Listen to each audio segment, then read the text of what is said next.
thinking about getting a snake. You haven't gotten one yet, but it's in your thoughts. You know, I really want to get a snake.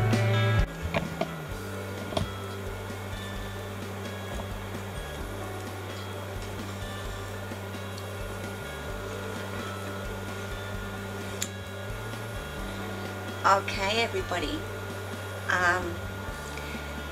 This is very unusual because Tessa isn't a snake that wants to come out during the day. She's a nighttime girl naturally. You know, most snakes are nocturnal. Of course, once they've been in your home for quite some time, they get past that and they also want to come out and be awake during the day.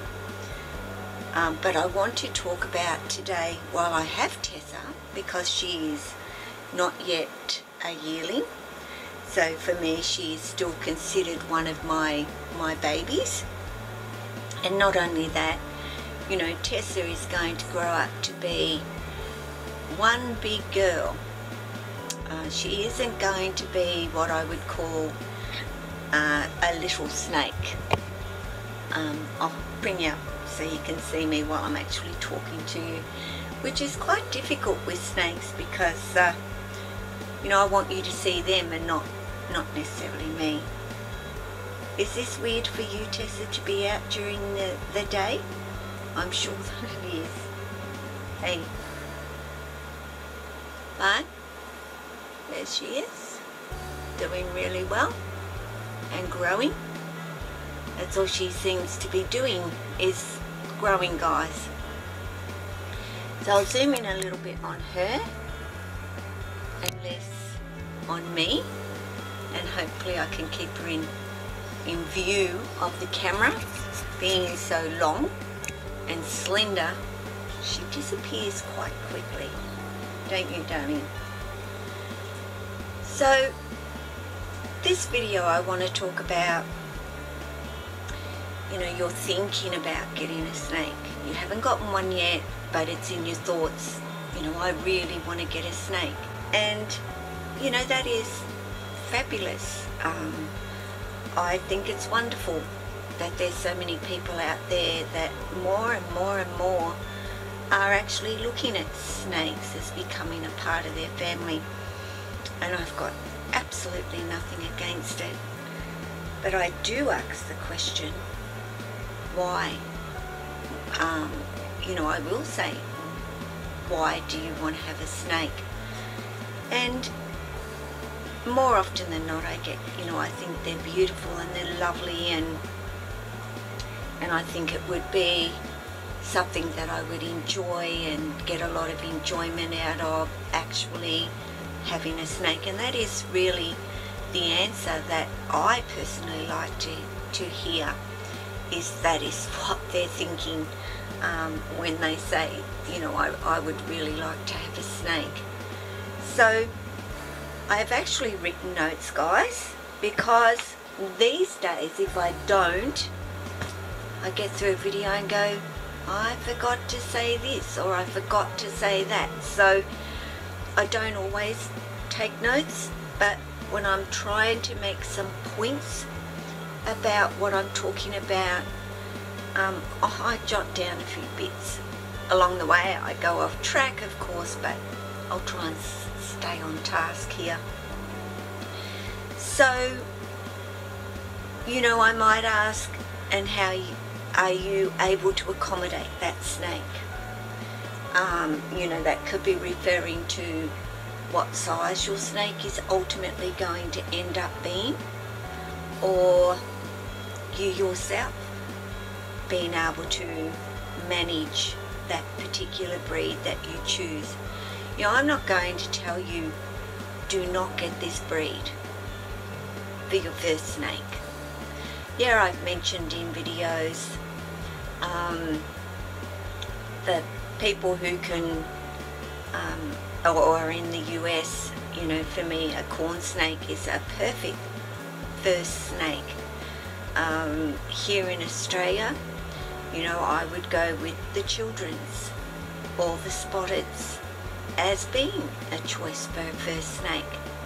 But really, You know, that is personally up to you. And if you've done your research and have full understanding about them and are still willing to go with a snake that is going to be bigger, and you feel confident that you can manage that snake, go for it. Definitely, if that's what you think you can do. But it is really important to know your limit and your own ability to feel positive and 100% sure that you could do it. Because I don't like it when people get a snake and all of a sudden, well, I didn't know it was going to get that big, or I didn't know I was going to need to be able to do all this and that with them, so I gave my snake away. And nobody here, I know, gives their snake away because they don't want it anymore. They want money for it, and that really bugs me as well.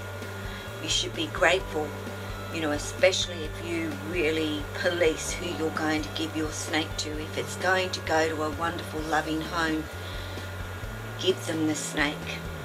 Don't ask for money. Just my opinion. So it is about, can you accommodate them? Now, if you're getting a small snake, sure, you know, a little enclosure, etc., will suit them. You can put that anywhere. But when you're getting up to a Tessa size, you have to think about what size enclosure you're going to need and the space you're going to need for her to live a wonderful life with you. As far as I'm concerned, their enclosures are where they go to when I'm not around to take care of them, where I know that they're safe and will be safe. Other than that, this room is equally their home to be in and enjoy and explore. I don't want to make this video too long, so if I pace it through, if I miss anything, please leave a comment and let me know, because I do love hearing from you and I will get around to answering your comment ASAP. So it is about, are you able to accommodate the size that your snake will ultimately end up being? You walk in and you see this tiny little thing that fits in your hand, and a lot of them do, but they don't stay like that. So think about the size that they're ultimately going to end up as. Also, are you prepared to be able to be confident enough to handle a big snake? You know, it's one thing that you hold a little snake or even a full-grown adult snake that is still of my spotted size. Well, they can't hurt me that much. Even if they do nick me, it's not going to be that bad. It's no big deal. But when you come up to a big snake like this girl is going to be, you haven't socialized your snake or bonded with your snake or built that trust up with them when they're this size, are you prepared to deal with a snake that isn't quite so pleasant with you in circumstances? Because for me, deciding that you don't want a snake because all it wants to do is bite you all of the time, something that you needed to have done earlier on in that snake's life and not the snake's fault. Are there snakes out there that are just plain out nasty?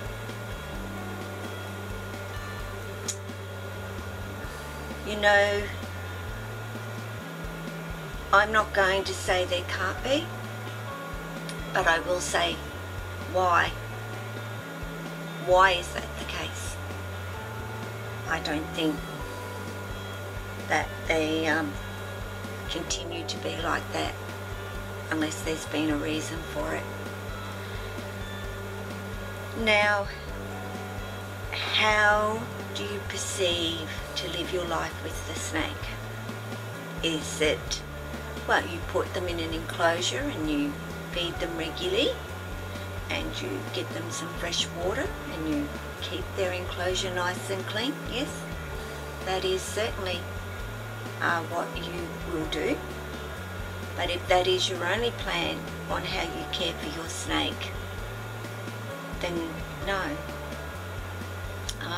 That is not living your life with a snake. It is about getting them out and spending time with them. It is about creating environments for them to be in, out of their enclosure. Excuse me for a minute. So if your plan is to bring them home, put them in an enclosure, you need to also have outside the enclosure for them to explore and get around and be able to be near you and spend time with you. They can't do that in an enclosure. You need to not be fearful of them. You know, you're going to get a little one, just like little Miss Tessa here, who all she wanted to do was bite me. Now, if I was fearful and afraid of being bitten by her, I wouldn't have got her, because I know it goes with a young snake. I know it also goes with an older snake that has those tendencies for whatever reason, and you have to be prepared to cop a bite until they realize that there is no harm coming to them at all. And Tessa knows there is no harm coming to her anymore. She doesn't want to bite me at all. And I'm glad, because, you know, it might only be a little nip, but it packs a powerful little punch too. So you don't want to be bitten. Do you have the time to spend with your snake?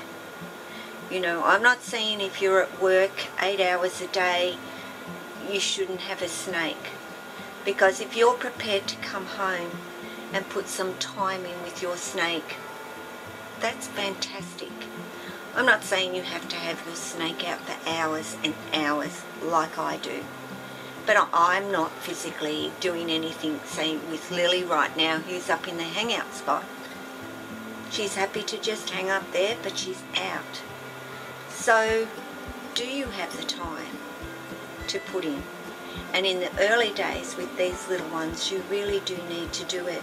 You can't say, I'll get to you on the weekend. You know, it's pretty much every other day, and 10 minutes is really all they need, and it's not a lot of time. So the excuse of, well, I haven't gotten my snake out for a week because I haven't had the time, doesn't cut it with me either. Sorry, but it just doesn't. So commitment is what really it is, because you are committing yourself to taking really good care of these guys, and that commitment runs into the topic of lifespan. Because if you get a snake, you can have 20, and I've known 30 years of life with this snake.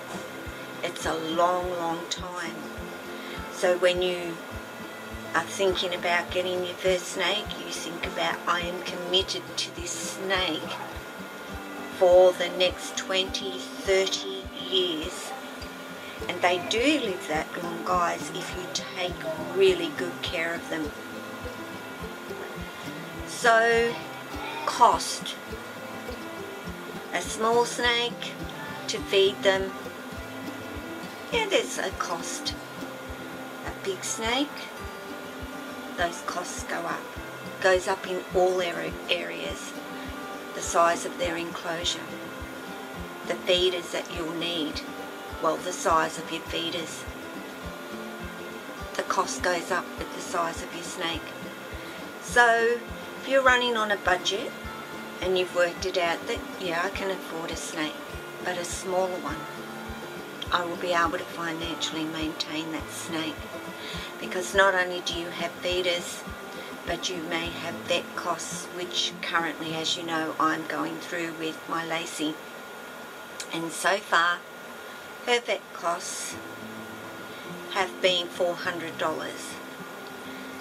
She's still yet to have x-rays and possibly another blood test to make sure this infection is gone. So I could end up with $1,000 outlaid. That's a part of the commitment and understanding. That's what you will need to know about your snake. So I'll touch on the fact, if you want to go on a holiday, if you're sick, who's going to take care of your snake? You can't just put them in an enclosure, give them fresh water and say, I'll be back. Can't do that either. So you're going to have somebody available that is happy to come in and check your snakes, to make sure they're okay, to give them a feed when they're due for a feed. Now you want to go away for a weekend, I wouldn't do it.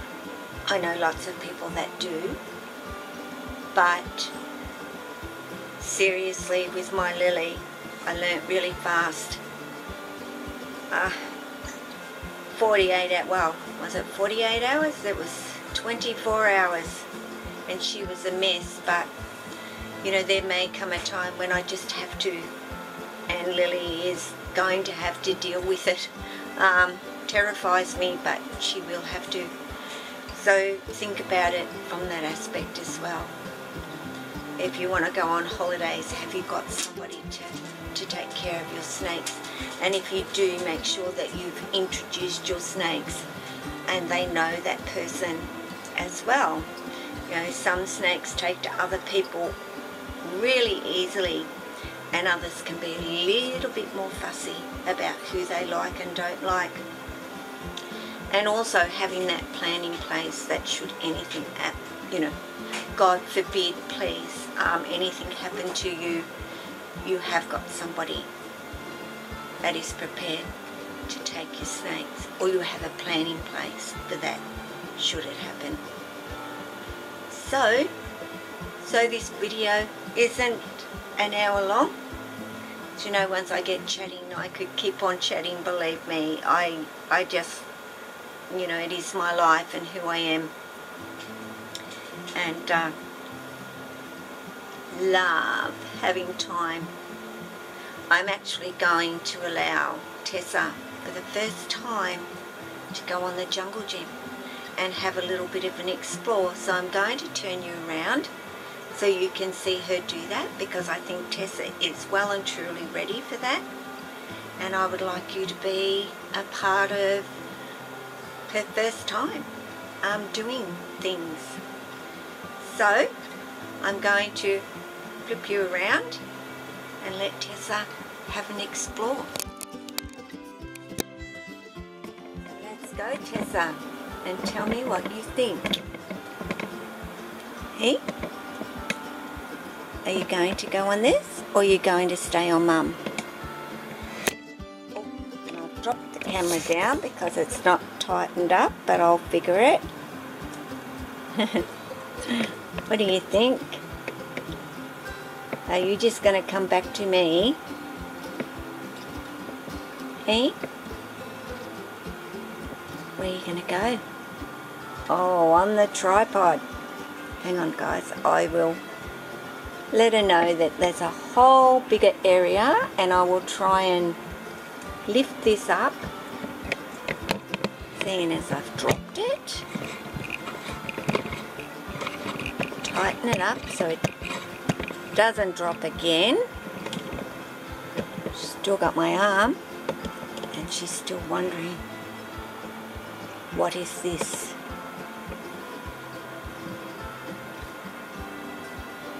Are you going to move, Bob, and take a look around? Yes, guys.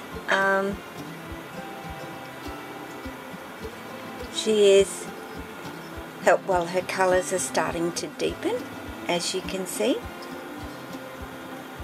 Just beautiful. These guys are. I love their heads. Their little button noses, as I call it. Of course, she'll be smelling Lily, Jack, all the other guys on there as well. But she's getting there slowly and surely. Slowly but surely. You know, first time. She's like, I've never been on this before, Mum. What is this? And I tell you what, once she gets used to it and she knows what it is, I'll only have to walk past it and her head will be down wanting to get onto it. So, you know, she can have a little bit of out time on this today. As I said, her first time. But, yeah, she's come a long way. She's, except for when I touch her butt end, she's a little bit, don't touch my bum, girl. So there you go. I'm going to, yeah, watch her and see how she does. So guys, I hope you enjoyed the video. If you'd like to know anything else, you know, I think it's pretty straightforward.